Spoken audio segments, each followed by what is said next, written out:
Industrial Revolution means औद्योगिक क्रांति. In the latter period of 18th century there were many technological innovation in Europe. तो जैसे जैसे development होने लगी बहुत सारे टेक्निकल इनोवेशन भी यूरोप में हमें दिखाई दिए. There was production with the help of machine running on steam. तो प्रोडक्शन मशीन के ज़रिए होने लगे. बाष्पशक्ति पे आधार पर जो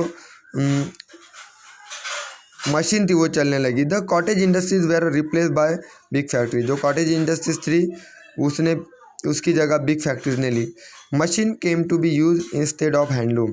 तो मशीन का यूज होने लगा हैंडलूम के छोड़ के. Railway and steamer became the mode of transportation.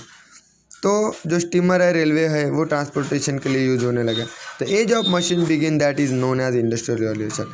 और जो काल है मशीन का इसको कहते हैं industrial revolution. Industrial revolution began in England and then spread in other part of west. During this period England enjoy industrial prosperity and came to be describe as a world factory.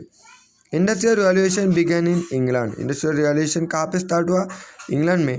और वो other part में भी spread होने लगा. West during this period England enjoy during industrial prosperity and came to be describe as a world factory. तो England जो है वो एक वर्ल्ड फैक्ट्री के नाम से जाना गया. मीन्स जगाचा कारखाना. राइज ऑफ कैपिटलिज्म मीन्स भांडवलशाही का उदय. With the discovery of new sea route began a new era of trade between Europe and Asia. तो जैसे ही न्यू सी रूट डिस्कवर हुए तो यूरोप और एशिया के बीच में एक न्यू ट्रेड ईरा स्टार्ट हो चुका. Many trader came forward to trade with eastern country through the sea route. तो बहुत सारे ट्रेडर जो आगे आए जो ईस्टर्न कंट्रीज सी रूट के जरिए वो व्यापार करने लगे. It was not easy to carry out trade single handedly and hence many traders came together and started trade. तो सिंगल हैंडली कोई भी एक व्यापार नहीं चल सकता, इसलिए बहुत सारे ट्रेडर्स वहाँ पे आए उन्होंने व्यापार स्टार्ट किया. Thus there was the rise of many trading companies. तो वहाँ पे बहुत सारी ट्रेडिंग कंपनीज भी आई. Trade with oriental countries was very profitable.